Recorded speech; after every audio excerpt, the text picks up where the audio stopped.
Ni mga higalay affidavit ni Ramil Madriaga. Akong gibasa mga sugti paminaw sa ato lang gi-scan lang sa mga kagalaan o medyo wa may mga attachments, way mga annexes. Ginutarize kini apan way mga annexes o daghang mga questions pa ang naa dinhi no ni ining mo ang affidavit. Now una mga kaigsunan, ubay-ubay ni mahigala mga pangutana ani, tan-awon ta ni mga kagalaag unsay kay ila man ning i-appeal mga kagalaan matud pa og pananglitan ipatawag sa ombudsman. Muadto usab kini si Ramil Madriaga. Kini si Ramil Madriaga guduna ni kaso og naka-detain ni karon mga kagalaan sa bilangguan. Straight to the point. Kidnapping ang kaso ni Daikin. No? Kasong kidnapping. Labot sa mga Chinese, no? So naka-detain ni siya karon, so medyo kung atong tan-awon ang iyang credibility, medyo maapektaran gamay kay binilanggo man eh. Dito man ni mahigala do na may kaso ni unya ang mga tao di malikayan nga magduda sad mga sugiting paminawa ba kay mga negotiations ani ni ining iya karon mga ipanulti. Straight to the point. Pero akong gi-evaluate ang iyang affidavit, medyo may mga attachments god, way mga annexes. So kining iya medyo pulos lang ni mga sulti, wala mga higalay mga supporting annexes. Ikaduha, ang pamahayag ba kay galaan nga siya kuno'y bagman ni Vice President Sara Duterte o kaniadto mga kagalaan siya kuno maoy nangulikta mga sukitig paminaw ining siya naghimo og fundraising indiken labot sa kini ang pagpangandam. Self-proclaim kini nga former employee o bagman, self-proclaim ni Vice President Sara Duterte. Unya mihimo og seryoso mga kagalaan nga allegations, although ang uban wa naman lang kay mo tuo ani, wa naman lang kay mo hatag pagtagad. Kita gani murag gibalwa naman lang nato at wala ni mahigalang na hisgutan sad kay do na may nangutanan nako unsa itong take ani. Ang background mao nga self-proclaimed former employee naa sa intelligence o bagman kuno siya. Unya mihimo siya og allegations nuna siya affidavit nihimo og allegations nga siya kuno maoy kini ni ang naghimo og fundraising nyatong 2022 presidential campaign ni Vice President Sara Duterte og kadto kuno mahigala gikan kadtong maong kwarta sa mga drug dealers og sa pugo. Straight to the point. Kining iyang akusasyon medyo dako ni ang akusasyon medyo seryoso pero ang uban murag mangyam-id sad mga higala. No, before na to tagsa-tagsaon ng iyang affidavit. Unang-una wa man to kayo mga higala og tan-awon nimo indeken. Yadtong 2022. Ni himo si VP Sara og campaign mura man to mga higala og di man to kinahanglan si VP Sara og daghang kwarta gyud atong panahon na. Straight to the point. Kay wa man sa modagag presidente. Ang iyang gidaganan vice president. Unya muna nga mga tao medyo dili kaayo mga higala maglisod og tuo nga si VP Sara kuno nagtigom og kwarta pagpangandam sa eleksyon atong 2022. Unsa man klase pagpangandam nga vice president iyang gidaganan, unya siya may nag-una sa survey, daghan ang mga mo amot niya nga mga negosyante nga mga gikan sa legitimate yun nga business sa kasama nga indekin. Straight to the point. Nag-una sa survey. Kadto ganing pag-slide down niya pagka vice president. Paminaw ko, ang iyang papa nas Malacanang, siya mahigala number 1 sa survey. Ang kadto mga Chinese nga mga legitimate mga businessmen, muamo tong VP Sara eh. Straight to the point. So kini mga higala nga nay mamasangil nga maingon siya maoy bagman ni VP Sara, maoy nagtigom og kwarta para campaign funds gikan kuno to sa pugo o gikan mahigala sa mga drug lords. Straight to the point. Kini mga kailangan usa ka butang medyo ang mga tao maglisod og tuo kay si Presidente Rodrigo Duterte mao man to mahigalay nihimo gyud og pagpakgang ining drogas. Straight to the point. Ang uban mga higala dili maka-feel ana pero ang masa naka-feel man nga medyo dako gyud kalainan. Ang environment panahon mahigalang Duterte o panahon sa milabay pa nga mga presidente. Dili maka-relate ana ang mga middle class. Kining mga middle class nga naa puyo sa mga subdivisions kadtong bita-bitaha ang ilang kahimtang dili ka-relate. Pero ang masa maka-relate mabitaw na nga kung tan-aw nimo kusog mga higalas Duterte dito sa masa. Sila maka-relate ana nga doon na gyud akong kalainan ang drugs mahigala panahon Duterte. So kini ug dunay pamasangil aron nga paghatag mahigala o pag-brainwash mga tao nga fake to nga drug war. Mama ng ilang bot ipasabot. Ang kwarta kuno ni Sara nga gigasto atol sa 2022 election, kwarta gikan sa pugo o kwarta gikan sa mga drug lords. Mahimo nga motuo ang uban, mahimo sad nga daghan ang mag-ingon nga nganong kinahanglan sa kwarta sa drug lords nga number 1 sa survey iyang papa nas Malacañang bisag presidente pa yan daganan ito panahon na mo daog Sara. Ni slide down mga sa pagka-vice president sa may ang gasto ato indikin. Straight to the point. So kining affidavit ni ining Ramil Madriaga medyo lapsaw nga pagkahimo. Straight to the point. Na ato ning tagag pagtagad mga kagalaan kining affidavit ni Ramil Lagunoy Madriaga. Kay matod pa niya ang funding ko na may affidavit akong gibasa. Medyo hungaw. Kay ang mga taong mabuot nga katawhan ron nga naminaw. Si Sara Duterte katong 2022 mao toy panahon unta nga ug mudagan sa presidente atong panahon na. Iya gyud tong time. Straight to the point. Kapila ko na nagibalik-balik diri Mahigalan tanan naka-align gyud niya. Katong 2022 iya to, kining 2028 may wa pa tama kasiguro. Straight to the point. Ha? Nganong wa pa ta kasiguro mga kaigalan gigukod si Sara taman sa ginhawa karon. Kay kung ilang mapin down si Sara, at least doon na sila chance mahigala nga mahimong presidente itong uban. Kay dili ipin down si Sara karon.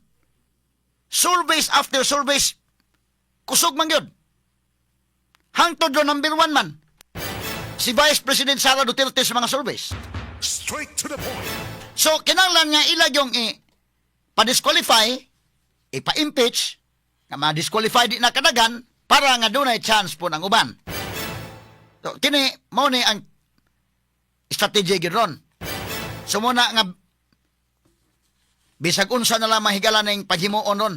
Kini lang ang pagpasakag kasos ombudsman, pagpasakag impeachment, mga sukit di paminaw karong umaabot, Pebrero. Kani pagpasakag lang kasos ombudsman. Tiya mo na ang issue karon mahigalang labihan nga nakadaot sa mga Pilipino kini yung flood control project. Nakita ang grabing korupsyon. Unya kining flood control project kinsa may involved ani. Ang involved ini mahigala kanang mga tao nga naa mga kagilaan sa Congress, especially ang House of Representatives, kay ang power of the purse naa nila. Sila mo'y nag-budget ani. O kunya gikan mahigalang Saldico sa Committee on Appropriations, gipirmahan ni Romualdez, gipirmahan ni BBM. Pero kini mga tawhana, si Saldico ra mahigala mooy dunay kaso kay mooy ni Piait. Straight to the point. Ni against mahigalas presidente. Kani uban okay lang. How about na sa Sugbo? Sa kadako mahigalas kwarta Sugbo mahigalas flood control, wa lang okay lang, walay ma-discarrel sa Sugbo. Straight to the point. So kini way labots VP Sara ang flood control. Kay ang Vice President mga kaigalaan, labinawa, naman sa DepEd. Kaning Vice President nato, under sa itong Constitution, lahi sa Vice President sa Amerika. Ang ato ni Vice President, nahimo na yun siya mahigalang daw spare tire na yun. O sa ligid pa ni mga sukit di paminaw sa truck, wagi siya gamit, gibutang lang siya, gidaladala lang siya, mo iipuli kung panalitag lunay maflatan. Straight to the point. Mao ka na ang Vice President sa Pilipinas. So wa siya labot aning tanan, pero siya mo gipasaka kaso sa ombudsman. Straight to the point. Dako pang questionable pa mahigala og lalisunon pa dako do na bay jurisdiction ang ombudsman anagwa. Pero siya mo'y nagbaga pa og kaso. Kay ang civil society ni pasakag kaso kunuhay niya, pero ang tumong ang mga tao ba dili ba bugo. Kasabot ba yung mga tao nga dili na tumong nga kunuhay against corruption oy. Ang tumong ini pamulitika na ni, himuon gyud tanan. Ila kining ka Madriaga mahigala Ramil Lagunoy Madriaga. Kining iyang affidavit. gawas nga way mga attachments, way mga annexes. Ang mga yanong tao ron nga naminaw maingon si Sara Duterte nangulikta og para campaign funds ngatong 2022 election gikan sa pugo o gikan sa drug lords. Straight to the point. Medyo makaignat sa kilay kana katong ganahan may kuntas mga Duterte maingon binuang na ning kalakiha sila raman di ay naa diha. Mao man day mahigalay ng nguliktag kwarta sa mga drug lords. Pero kadto mga pro Duterte nga nakasabot may gala dili na mahitabo.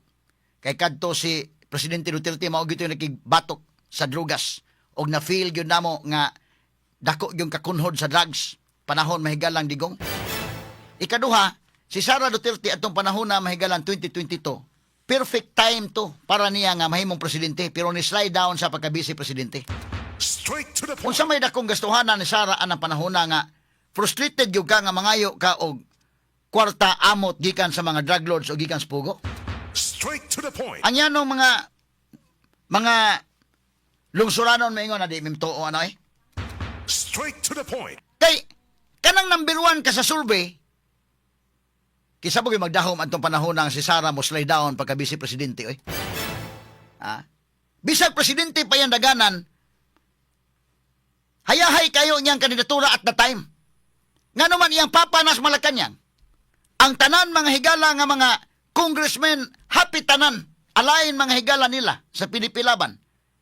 Happy tanan mga higalang governors down to the mayors all the way down nga tos mga barangay kapitan. Naka linya mahigala administration god. Og ang mga negosyante nga mga insik kana mga istorya tag tinuod ba? Real talk ba lang? Mabita na nga mudagan ka og mga inanang posisyon, maningkamot ka nga ang survey result medyo okay gyud. Kay kung ang survey taas kag survey daghan may muamot nimo. Daghan yung mga negosyante, kini mga negosyante may gala nga mga legitimate mga businessmen. Muamot pa na sila. Mo bankroll na o mga kandidato. Kung wa kay rating, isa may muamot nimo. Straight to the point. Gusto ka mga mission kag daga presidente, ngita sa kay pamaagi nga na kay mga lihok na mahimo kag mga lakang nga at least in survey mo taas kay imong rating. So Sara, pulting taas ang rating. Iyang papanas Malacañang perfect timing to. Ni slide down pa sa pagka-vice presidente. Unsa may kik. So medyo ang mga tao makaingon dili may matuo ana kay kana gumudawat kag amot mahigalas drug lords ug mudawat kag amot sa mga pugo. Kana kung frustrated ka ba? Nga mo dagan kag gyud wa kay kwarta mga sukid di paminaw. Inana siguro pero inanang kwan. Imagine ka pag dagan ni Presidente Duterte noong 2016, grabe ang surge sa iyang suporta. Doon na pagani mahigalay mga ni amot ni Duterte adto indayken nga giuli pa nga mga amot. Pag human sa eleksyon giuli. So inana mahigala ang gipakita ni kanhi Presidente Rodrigo Duterte nga kinaiya. Kadto mga nitabang sa campaign, pag human mahigalag daog na iuli na to ng uban kay nanubra. Straight to the Kadto point. si Sara wa kadto manubra tong iyang amot og moingon to sa mudagag presidente. Ano mo dawat pagka anang mga amot sa mga drug lords o pugo? Straight to the point. So medyo dili katuuhan kining iyang kwan. Ug maghisgot ka mahigala ang gibug-aton sa iyang pamahayag, medyo di katuuhan makaingon ang mga tao kay na presyo man ni ron. Wa sabti og negotiate siguro ni nga kanimo ipanulti mo nimo una para ma-negotiate nato nimong kaso kay nalba ka sa suod bilingguan. Di malikayan nga maka huna-huna yung mga tao anang uban. Tungod ining maong sitwasyon. Now, ang uban pod mga higala mo ingon. Tanawa ang gipasakaag kaso si Sara Duterte gituyo ni mga sukid tig paminaw aron nga mapindawon gyud nila. Unya napay ila mga narratives uban moingon mga kaigalaan nga ang ato ba kung panalitag angay pasakaag kaso di okay pasakae. Pero kadtong mga tinuod ko mga drug lords pod kadtong mga involved flood control i-appeal po ninyo kay lisod man kayo na nga saba kaayo ka sa kang Sara Duterte nga lalisunon pa mahigala ng matawag nato mga kaigalaan ng confidential funds. Dako pang lalisunon kay confidential funds man mga sukid tig paminaw. Nya niingo naman ang kuwa nga way irregularidad. saba kay ka anak nya hilom kay ka sa flood control nga trilyon mahigalay kantidad. Straight to the point. Ma-inconsistent mga sukid di paminaw. So, mo nang ingon Sara sa iyang pamahayag, ipakita na itong pamahayag kasamang names. Kaniyo? Nabay kapi si ni Mula ni. Atong basahon na. Mo na ingon siya nga, ayaw mo og tuo anang mga kuan dayon. Kay karon manggawas man niron, nganong manggawas ni hapit naman February. Kay aron nga ma-justify by February, ipasaka na ang impeachment mga sukin ti paminaw. Straight to the point. Niya na yung pamahayag ni Sara Duterte, mga kababayan. Last year, the House Committee on Good Government and Public Accountability launched a full-blown fishing expedition searching for anything that could be twisted into grounds for impeachment. Nga sa ato pa mahigala ni adto milabayng tuig kini kunong House Committee on Good Government and Public Accountability milusad og investigasyon, pero kini mga panagat nga investigasyon pagpangita o bisag unsa lang aron nga maoy magamit sa impeachment mga higala. Mo ni ang binisaya, di ko lang bisayon nga tagsa-tagsa gyud, no? Reading between the lines lang ta. Then came the revelation that signatures for my impeachment were being courted in exchange for budget allocations. Niya na po'y nanggawas mahigala nga mga revelasyon nga kini mga pirma labot sa impeachment mga higala, nanggawas sa sad mga kaigalaan isip bugti niini mao ang budget allocations. Straight to the point. Mapariha to last February mga sukid di paminaw nga paspas na mirma to mga congressmen, dunay mga bugti niya to. Madabago na may galag mo pirma na mga congressmen na basta-basta lang o guay bugti mga sukid di paminaw. Several lawmakers, matod ba dili? Several lawmakers themselves recently confirmed how the constitutional process was being cheapened and reduced to a marketplace. Sabi ni saya pa, nagdaghan nga mga magbabalaod ang mikumpirmar, bag-uhay lang, nga kining maong proseso, na barat mga kagalaan, nga mga proseso, nga mao kining impeachment, na barat kini, na cheapened, kining maong proseso. Another fishing expedition is now being launched as they scramble to weaponize any accusation they can manufacture just to create a semblance of procedural legitimacy for an investigation. Sabi ni saya pa mga kaigalaan, lain na pod nga pagpanagat karon ang gihimo aron mga higala pag himo niini nga pag-weaponize niini. Sa bisan unsa nga mga pasangil, mga pag-mugna-mugna, mga manufacture mga higala aron lang paghimo og semblance sa procedural legitimacy aron sa alang sa investigasyon. Matod pang Sara mahigala sa iyang pamahayag, hinihikayat ko ang ating mga kababayan na maging mapanuri at huwag basta magpapadala sa mga paninira. Matod pa niya.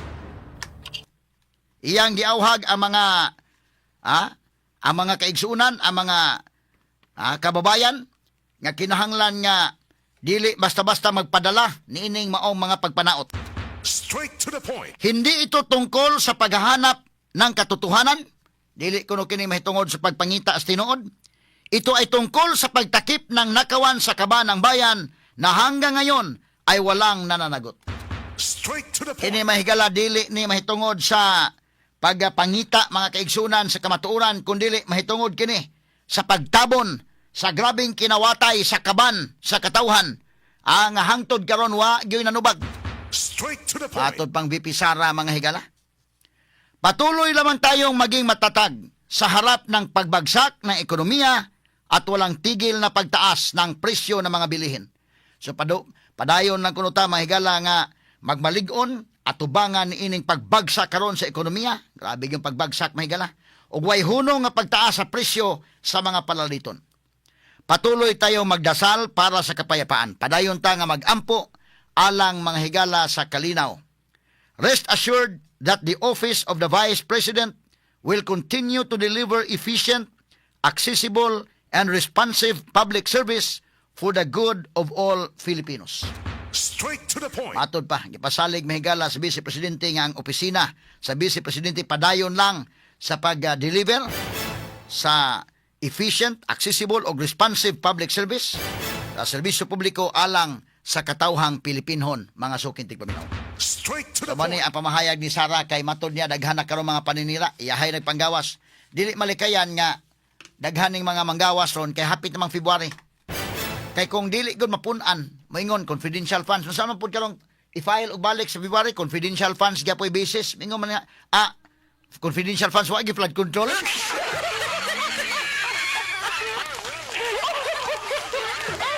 Ato lang ni Agi katawa mga sukit di paminaw. Kung doon ay basis against BP Sara, okay, ipasaka na. Pero ang ato ba, basig malimot niya tas flood control. Ayaw taon niyo kalimte, basig malingaw-lingaw lang taan ni mahigalang impeachment. Murata nagtanaw sa lida sa impeachment pero nakalimtan ang mas dako mga higalang problema. Ang binilyon makalimtan. Labaw sa tanan, doon na plano mahigalawa na namingaw na yun ang Senate Blue Ribbon Committee anto doon indakin. Pati mingawa na. Unya, kining kamingawon mga sukit di paminaw, ang ato ani nga 50 billion bayan ning diya sa Cebu 2022 during the administration of BBM. From 2022 to 2025, 50 billion ang diya gibubo mahigala sa Sugbo nga mga flood control projects. Straight to the point. 50 billion. Tapuan anak mahigala si 7th District Congressman John Peter Calderon. Straight to the point. Unya, malingaw-lingaw lang taaning issue sa million nga confidential funds, 125 million nga ila yung ipugos mahigala bisan ang kuha ni ingo na nga wa may irregularidad. Ipugos gyud mga sugitig paminaw boy no malingaw ta ni magtanaw ta sa impeachment pero dili na to kalimtan tong binilyon kay doon na bay nangamatay.